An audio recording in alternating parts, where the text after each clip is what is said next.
सभी भैया बहनों को सप्रेम नमस्ते। कैरियर कोचिंग थैलिया महसी बहराइच से मैं जितेंद्र सिंह द्विघात बहुपद और द्विघात समीकरण कक्षा 8, 9 और 10 तीनों कक्षाओं के लिए एक अत्यंत उपयोगी टॉपिक के साथ प्रस्तुत हूं। द्विघात बहुपद। बहुपद तो हम सभी प्रीवियस चैप्टर में पढ़ चुके हैं। एक या एक से अधिक पदों वाला बीजीय व्यंजक जिसमें चर की घात धन पूर्णांक हो बहुपद कहलाता है। आज तो हमारा विषय है द्विघात बहुपद। द्विघात बहुपद वह बहुपद जिसमें चर की घात 2 हो। वह बहुपद जिसमें चर की घात 2 हो। हम एग्जाम्पल में कुछ द्विघात बहुपद लिखकर दिखाते हैं। द्विघात बहुपद। द्विघात बहुपद हम फिर से ध्यान देंगे। वह बहुपद जिसमें चर की घात 2 हो द्विघात बहुपद कहलाता है। किसी द्विघात बहुपद का व्यापक रूप होता है ax² + bx + c। किसी द्विघात बहुपद का व्यापक रूप होता है ax² + bx + c। हम आपको एक द्विघात बहुपद लिखकर दिखाते हैं। x² + 7x + 3 यह एक द्विघात बहुपद है। 5x² - 7x - 3 यह भी एक द्विघात बहुपद है। यह दोनों द्विघात बहुपद क्यों हैं? यह दोनों द्विघात बहुपद इसलिए हैं चूंकि इनकी घातें 2 हैं। इस बहुपद की सबसे बड़ी घात 2 है, इसलिए यह द्विघात बहुपद है। कोई भी द्विघात बहुपद वह बहुपद होता है जिसमें चर की घात 2 हो। व्यापक रूप देखिए उसका ax² + bx + c। यह स्वरूप है द्विघात बहुपद का। इस द्विघात बहुपद में ये जो x² का गुणांक है a और x का गुणांक है b और c, यह इसके गुणांक कहलाते हैं। किसी द्विघात बहुपद में 3 गुणांक होते हैं, a, b और c। a कहां से प्राप्त होता है?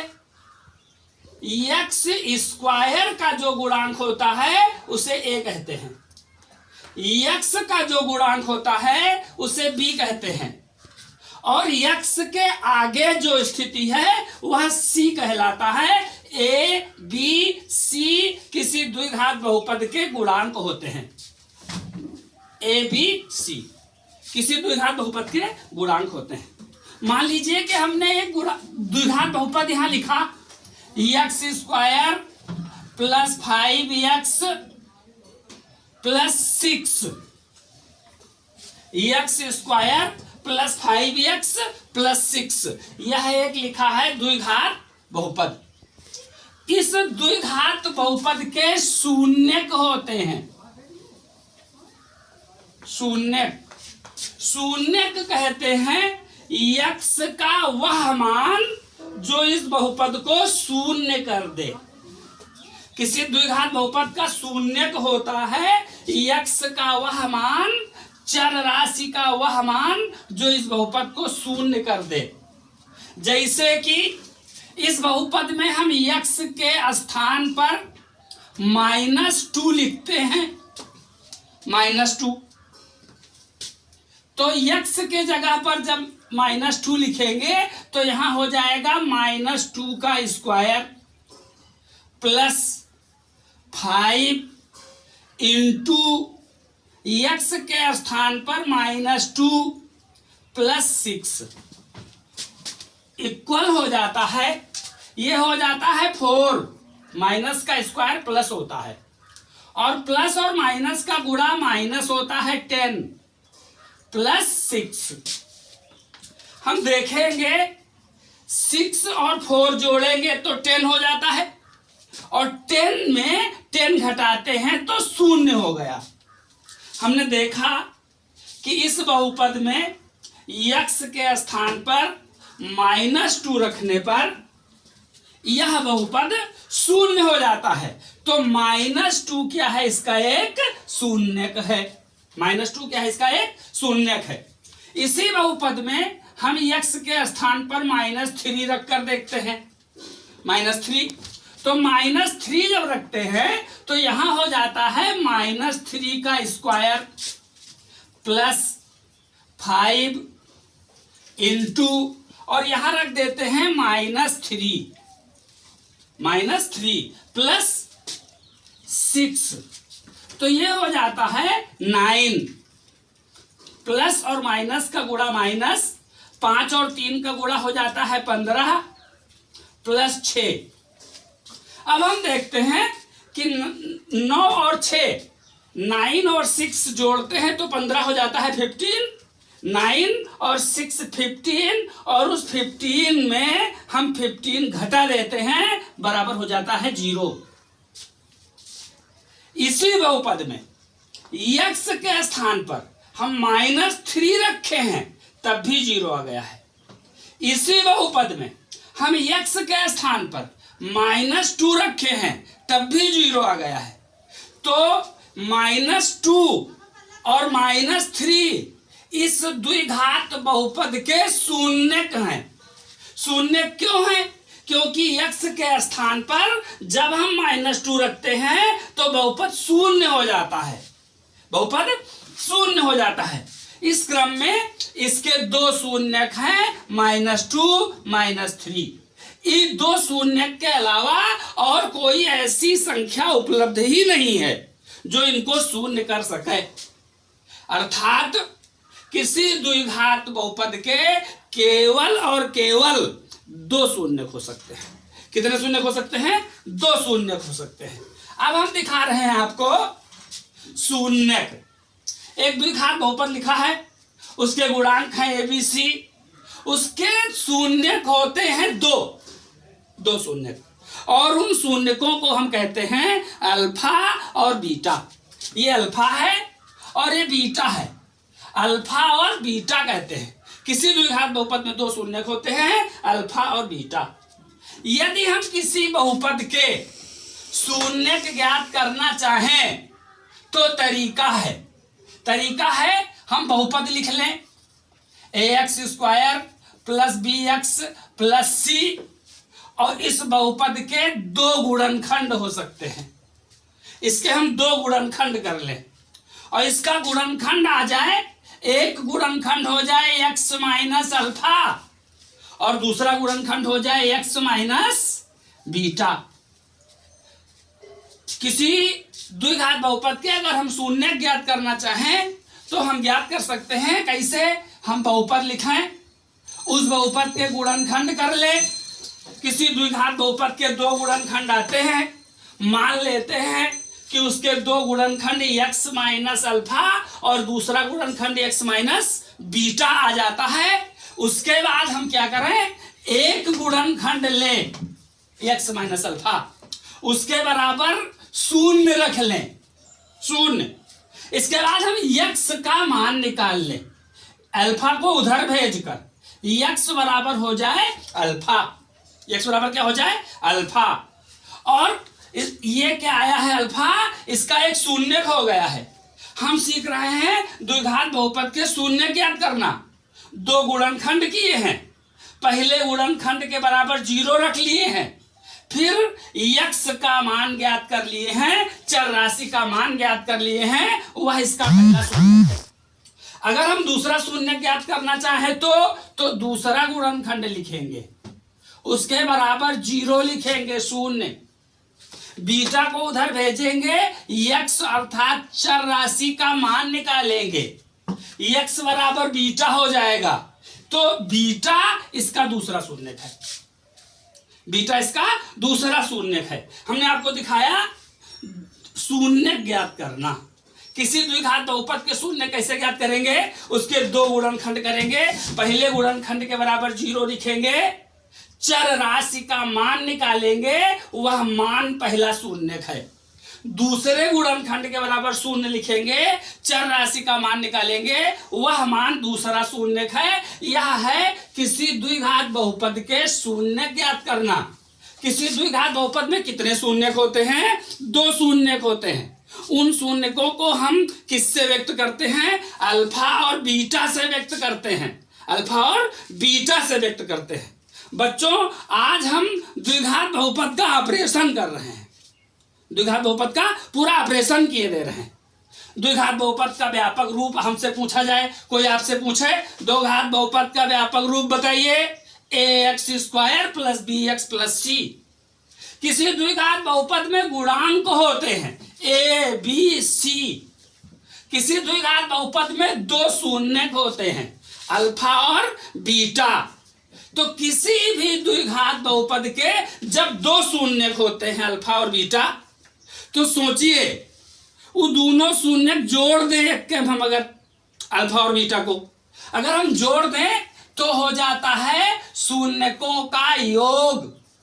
किसी द्विघात बहुपद के शून्यकों का योग, शून्यकों का योग अल्फा + बीटा।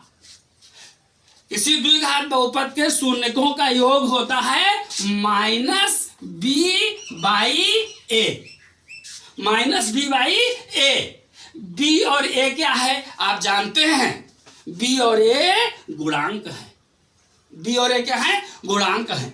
इसी प्रकार अगर हम दोनों शून्यकों का गुणा कर दें तो हो जाता है शून्यकों का गुणन।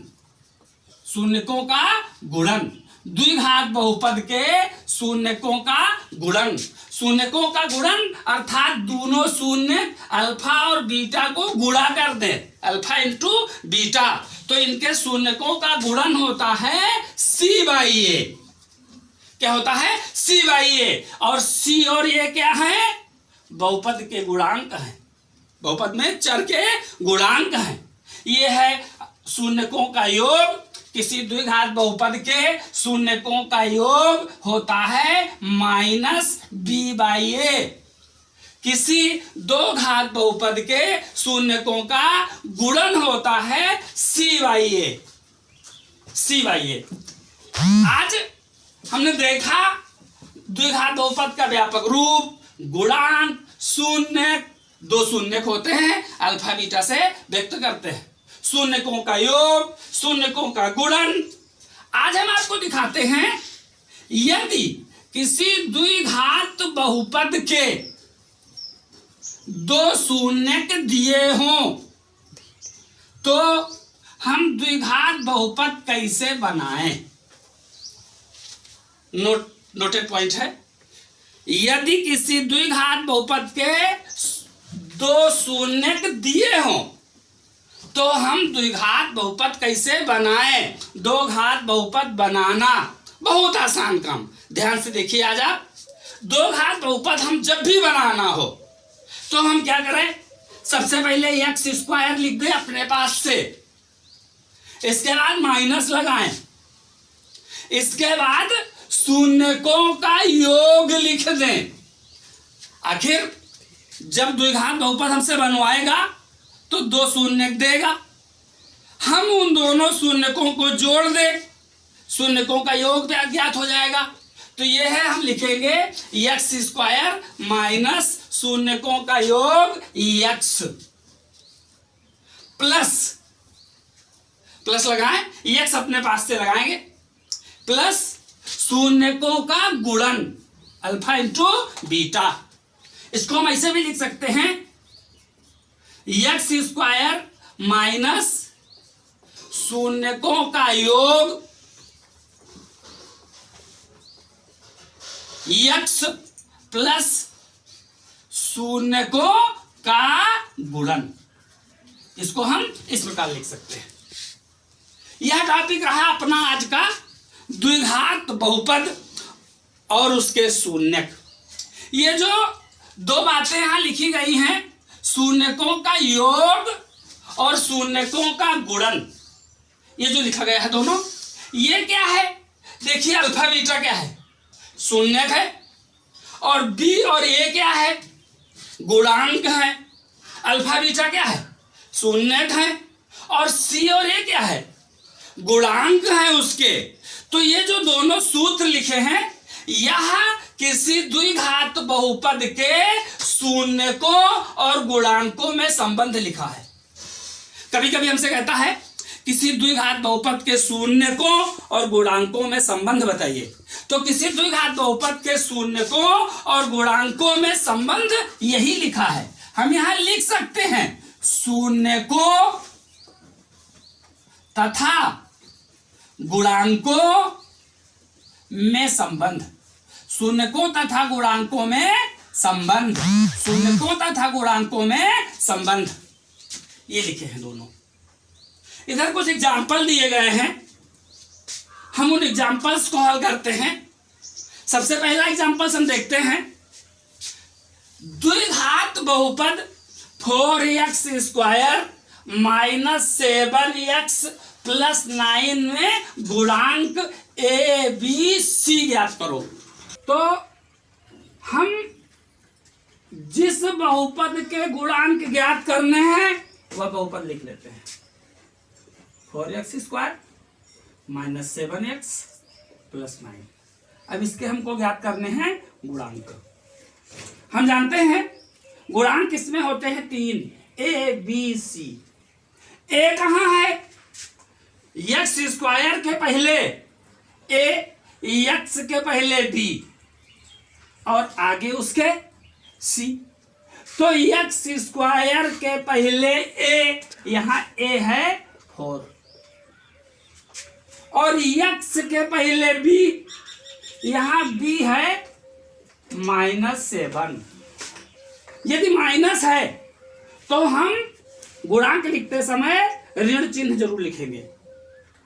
और c कितना है, यहां 9 हमने ज्ञात कर दिया। इस द्विघात बहुपद के गुणांक ए बी सी, ए है 4, बी है -7, सी है 9। अब हमसे कह रहा है द्विघात बहुपद x² प्लस 7x माइनस 18 के शून्य ज्ञात करो। इसके शून्य हम कैसे ज्ञात करें, हम बहुपद लिख लें x² प्लस 7x माइनस 18 हम देख रहे हैं शून्य ज्ञात करना है। दो शून्य होते हैं, अल्फा बीटा कहते हैं। शून्य ज्ञात करने का तरीका है, इस द्विघात बहुपद के गुणनखंड करेंगे हम। गुणनखंड कैसे करेंगे, यहां रफ कर लेंगे और ये जो सबसे किनारे -18 लिखा है उसके टुकड़े करेंगे -18 के। 18 के गुणनखंड करेंगे, 2 से काटेंगे, 2 9 18। हम देख रहे हैं 9 में से 2 चला जाए तो 7 आ जाता है। इसके गुणनखंड करना आपको पढ़ाया गया है, कक्षा 9 में पढ़ाया जा चुका है अपनी कोचिंग में। कक्षा 10 वाले पिछली कक्षा में पढ़ चुके हैं, देखेंगे। हम इसके गुणनखंड कर रहे थे, इसका गुणनखंड आया है 9 - 2। 9 में से हम 2 घटाएंगे तो 7 हो जाता है। तो इसका गुणनखंड आ गया है, ये एक यहां +9 और -2 आया है, तो इसका गुणनखंड हो गया है x + 9 और x - 2। यह इसके हमने 2 गुणनखंड कर लिए हैं। और जब इसके 2 गुणनखंड कर लें तो शून्य ज्ञात करने का तरीका है, पहला गुणनखंड लिखें, उसके बराबर 0 लिख दें। उसके बाद इसमें चर राशि का मान निकाल लें, x का मान निकाल लें, x की वैल्यू 9 उधर भेज दें, -9, x बराबर -9। दूसरा गुणनखंड लिख लें, x - 2 बराबर 0, तो 2 को उधर भेज दें, x बराबर 2। अब हम x बराबर -9 पा गए हैं, x बराबर 2 पा गए हैं। यह दोनों क्या हैं? इस बहुपद के शून्यक हैं, -9 और 2। इस बहुपद में x के स्थान पर अगर -9 आप रख दो, शून्य हो जाएगा। इस बहुपद में x के स्थान पर -2 नहीं +2 अगर आप रख दो तो शून्य हो जाएगा। दूसरा उदाहरण अपना था किसी बहुपद के शून्य ज्ञात करो। तीसरा उदाहरण है, एक द्विघात बहुपद लिखा है, इसके शून्यकों का योग तथा गुणन ज्ञात करो। हम जानते हैं इसके 2 शून्यक होंगे, 2 शून्यक, उनका योग, उसके लिए सूत्र है अपने पास, शून्यकों का योग अल्फा प्लस बीटा बराबर होता है -b/a बराबर, यहां से हम देख लेंगे, माइनस और b की जगह पर हम लिखेंगे b गुणांक है। b कहां मिलता है? x के पहले, तो b की जगह पर हम कितना लिख लेंगे? 5/a। a क्या है? गुणांक है। कहां मिलेगा? x² के पहले -3, तो हम यहां लिख देंगे -3। और अब हम देख रहे हैं कि यह माइनस संख्या है और ये भी माइनस है, तो इस माइनस और माइनस का गुणा हो जाता है प्लस, तो 5/3 ये आ गया है इसके शून्यकों का योग, शून्यकों का योग 5/3। अब हमें कह रहा है ज्ञात करो शून्यकों का गुणन। शून्यकों का गुणन अल्फा इंटू बीटा, शून्यकों का गुणन अल्फा इंटू बीटा। हम यहां से देखेंगे अल्फा इंटू बीटा बराबर कितना होता है? c/a, c/a। अब c क्या है? गुणांक है बहुपद का। c कहां मिलता है? x के बाद। c कहां मिलता है? x के बाद। c मिलता है x के बाद, तो c यहां है 7/a। a क्या है? गुणांक है। a कहां मिलता है? x² के पहले a मिलता है, तो यहां x² के पहले कितना है?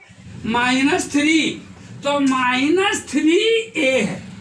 c/a यह आ गया है इस बहुपद का के शून्यकों का गुणन। हमने सीखा है बहुपद के शून्यकों का योग ज्ञात करना, गुणन ज्ञात करना। एक द्विघात बहुपद बनाइए, एक द्विघात बहुपद बनाइए जिसके मूल क्रमशः -5 तथा 7 है। मूल कितने हैं? -5 तथा 7 है। द्विघात बहुपद बनाना, हम एक बार अपना सूत्र पुनः देख लेंगे। x² लिखेंगे, माइनस लगाएंगे, शून्यकों का योग लिखेंगे, x लिखेंगे, प्लस लगाएंगे और शून्यकों का गुणन लिख देंगे। तो कोई द्विघात बहुपद जब हम बनाते हैं तो हमें पहले आवश्यकता होती है शून्यकों का योग, शून्यकों का योग।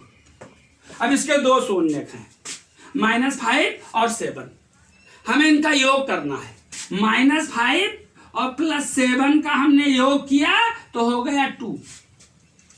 अब हमें आवश्यकता होती है शून्यकों का गुणन।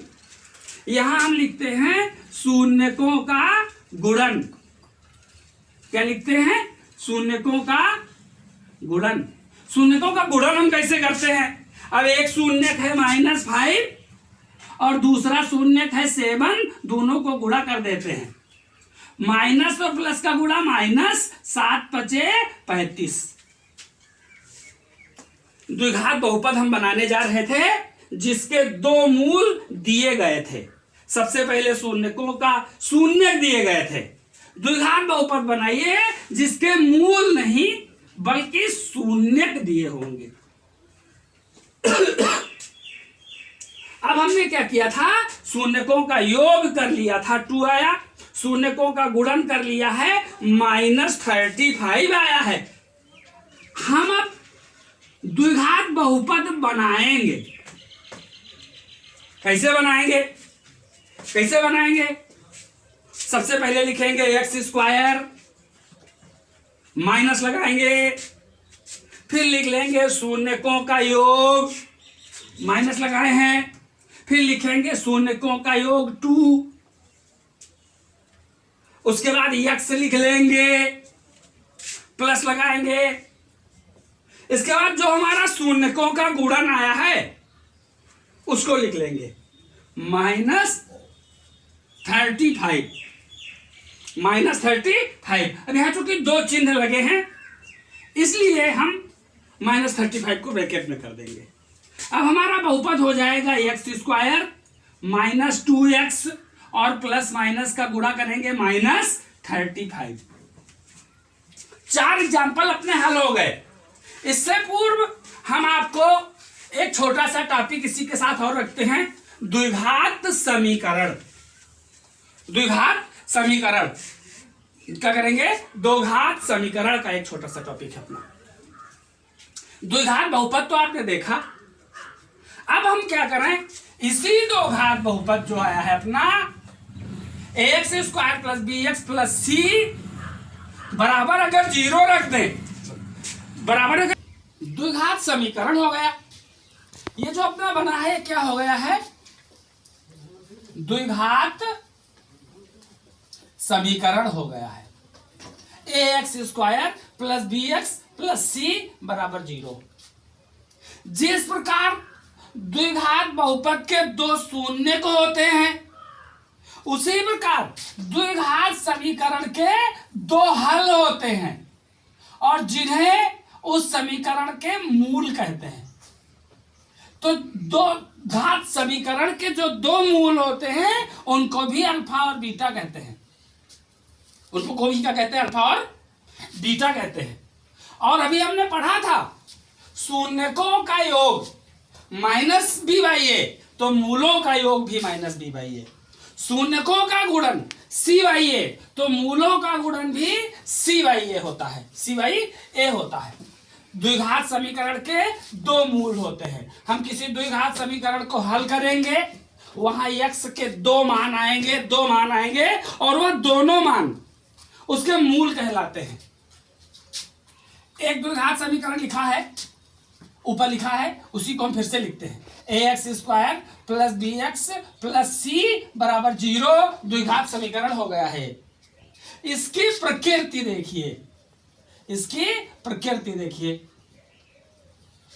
किसी द्विघात बहुपद के द्विघात समीकरण की प्रकृति से पहले हम आपको दिखाते हैं किसी भी द्विघात समीकरण में विविक्तकर होता है। क्या होता है, विविक्तकर। विविक्तकर को कैपिटल D से व्यक्त करते हैं। कैपिटल D से व्यक्त करते हैं इसलिए क्योंकि इसकी स्पेलिंग अंग्रेजी होती है डिस्क्राइमिनेंट। विविक्तकर। किसी भी द्विघात समीकरण का एक विविक्तकर होता है जिसे D कहते हैं और D बराबर होता है b² - 4ac। b² - 4ac यह होता है विविक्तकर द्विघात समीकरण का। हम लिखते हैं किसी द्विघात समीकरण की प्रकृति। आपने प्रकृति सुना होगा, कुछ अजीब लगा होगा, हम आपको बताएं। यह एक द्विघात बहुपद लिखा है, ax² + bx + c बराबर 0। आप विचार कीजिए, इसके कितने मूल होंगे, 2 मूल होंगे। कितने मूल होंगे, 2 मूल होंगे इसके, है कि नहीं। दोनों मूलों को काहे से व्यक्त करेंगे, अल्फा और बीटा से व्यक्त करेंगे, अल्फा और बीटा से व्यक्त करेंगे। अब आप सोचें कि उस समीकरण के 2 मूल आए और दोनों मूल आ जाए 5 और 5।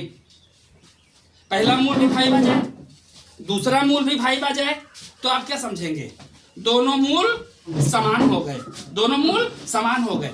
यदि उसका मूल आ जाए 0 तो मूल शून्य हो गया, शून्य हो गया। यदि उसका मूल आ जाए -3 तो मूल शून्य से छोटा हो गया।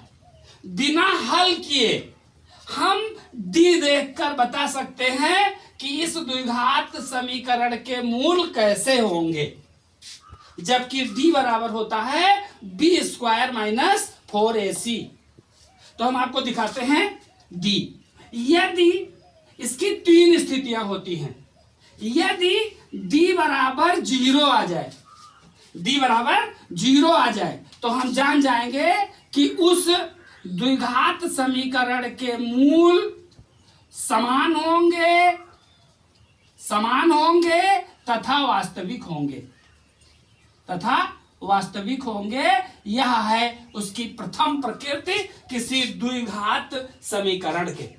यदि यह d हम ज्ञात करें और d बड़ा हो जाए 0 से, 0 से बड़ा यानी धन संख्या, तो हम जान जाएंगे कि उसके मूल भिन्न होंगे। भिन्न मतलब समझते हैं, अगर पहला मूल 5 आ गया तो दूसरा मूल 7 आ जाएगा, भिन्न हो जाएंगे, मूल भिन्न होंगे तथा वास्तविक होंगे। और यदि उस द्विघात समीकरण का d 0 से छोटा हो जाता है, 0 से छोटा का अर्थ है ऋण संख्याएं, सभी ऋण संख्याएं 0 से छोटी होती हैं। यदि d 0 से छोटा हो जाए अर्थात कोई ऋण संख्या आ जाए तो हम जान जाएंगे कि उसके मूल अवास्तविक होंगे। अवास्तविक, वास्तविक तथा अवास्तविक संख्याओं के विषय में चैप्टर इससे पूर्व वाले में पढ़ाया गया है आपको। उसके मूल अवास्तविक होंगे, इसी को हम कह सकते हैं काल्पनिक होंगे। अवास्तविक या काल्पनिक होंगे, यह 3 होती है किसी द्विघात समीकरण की प्रकृति से संबंधित बातें। एक 5वां एग्जाम्पल अपना है, एक द्विघात समीकरण लिखा हुआ है 3x² + 7x - 2 = 0 की प्रकृति ज्ञात करो। इसकी प्रकृति ज्ञात करो। तो हमें प्रकृति ज्ञात करने के लिए उसका विविक्तकर ज्ञात करना होगा। कभी कभी हमसे इसी क्वेश्चन में केवल इतना ही कहेगा कि इस द्विघात समीकरण का विविक्तकर ज्ञात करो, विविक्तकर ज्ञात करो। तो हमने विविक्तकर ज्ञात करने का एग्जाम्पल नहीं लिया है। इसलिए नहीं लिया क्योंकि जब हम प्रकृति ज्ञात करेंगे तो सबसे पहले विविक्तकर ज्ञात करेंगे, वही आपको विविक्तकर ज्ञात करना ज्ञात हो जाएगा। देखें, हम इस द्विघात समीकरण की प्रकृति ज्ञात करने जा रहे हैं। सबसे पहले क्या करेंगे, इसका विविक्तकर ज्ञात करेंगे d। d बराबर होता है b² - 4ac, b² - 4ac बराबर लगाएंगे। b क्या है, गुणांक, कहाँ मिलता है, x के पहले कितना है, x के पहले 7 है। b की जगह पर हम कितना लिखेंगे, 7 और स्क्वायर लगा लेंगे, माइनस यहां से 4, यहां इंटू है, इंटू लगाएंगे। a क्या है, गुणांक है, कहाँ मिलता है, x² के पहले, x² के पहले कितना है, 3, तो हम यहाँ 3 लिख लेते हैं, माइनस लिख लिए हैं, 4 लिख लिए हैं, इंटू a लिख लिए हैं। अभी हमें इंटू c लिखना है, इंटू c। c क्या है, गुणांक, कहाँ मिलता है, x के बाद, x के बाद c मिलता है। तो x के बाद क्या है, -2 है, -2 क्या है, c है, c की जगह पर हम लिखते हैं -2 इक्वल, यहां नीचे लगाते हैं, ये हो जाता है 49 और माइनस को हम गुणा करते हैं प्लस हो जाता है, और इन तीनों संख्याओं का गुणा कर लेते हैं। 4 × 3 × t, तो ये हो जाता है -24। 49 से हम 24 घटाते हैं तो हो जाता है 25। अभी हमसे फाल्ट हो गया है ऊपर, यहाँ माइनस और माइनस का गुणा किए थे हम, प्लस हो गया था, प्लस 4 24। अब हो गया यहाँ 49 + 24, इसको ऐड कर देते हैं तो हो जाता है 9 4 13, 1 आया, 1 और 4 5 और 2 7, डी आ गया अपना। डी ज्ञात करना, विविक्तकर निकालना। अगर हमसे कहता कि इसका विविक्तकर निकालो तो हम इतने लगाते, डी हमारा आ गया था, आंसर हो जाता। हमसे कह रहा है इसकी प्रकृति ज्ञात करो, तो हम देखेंगे यहाँ डी कितना आया है, 73। 73 क्या है, अपनी प्रकृति देखेंगे। हमारा ये डी क्या 0 आया है, नहीं आया 0। अगर 0 आया होता तो उसके मूल हो जाते समान तथा वास्तविक। हम यहाँ लिख देते मूल समान तथा वास्तविक होंगे, कब, जब डी 0 आता। यदि डी कहीं माइनस में हो जाता, 0 से छोटा, तो मूल अवास्तविक या काल्पनिक होते। हमारा डी आया है कहीं माइनस, नहीं आया है, तो ये 0 से छोटा नहीं है, इसलिए इसके मूल अवास्तविक या काल्पनिक नहीं होंगे। वास्तव में हमारा डी 0 से बड़ा है। हम यहाँ लिखेंगे चूंकि डी यहाँ बड़ा है 0 से, इसलिए इसके मूल भिन्न तथा वास्तविक होंगे। मूल भिन्न तथा वास्तविक होंगे। इस अभी आपको द्विघात बहुपद तथा द्विघात समीकरण की प्रारंभिक स्थिति, प्रारंभिक चरण में हमने आपको प्रवेश करवाया। ठीक इससे नीचे इससे संबंधित होमवर्क दिया जाएगा। यह विषय कक्षा 8, कक्षा 9, कक्षा 10 के छात्रों के लिए तथा प्रत्येक प्रतियोगी परीक्षाओं के लिए भी महत्वपूर्ण है। आप उस होमवर्क को हल करेंगे, आपकी जो भी समस्याएं होंगी हमारे व्हाट्सएप पर भेजेंगे, हम उसका समाधान आपके लिए अवश्य तैयार करेंगे, आप तक पहुंचाएंगे। यदि आपको हमारा वीडियो अच्छा लगा हो तो आप इसे लाइक कीजिएगा, हमारे चैनल को सब्सक्राइब कीजिएगा, इसे शेयर कीजिएगा। आज इतना ही, धन्यवाद, शीघ्र ही मिलते हैं।